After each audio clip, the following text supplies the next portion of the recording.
Gusto ko sanang matutukan mo si Grace Banaag. Medyo problematic siya. Umaasa ako na ikaw ang makakatulong sa kanya. Balaan! Opo! Buksan niyo po yung pinto!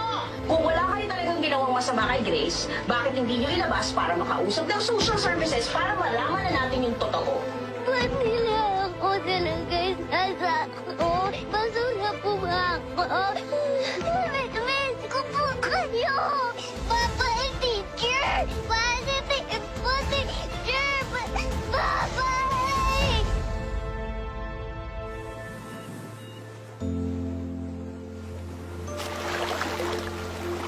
Hoy, bilisan nyo raw! Hoy, Ineng! Anong ginagawa mo riyan? Parating na yung bagyo, umuwi ka na!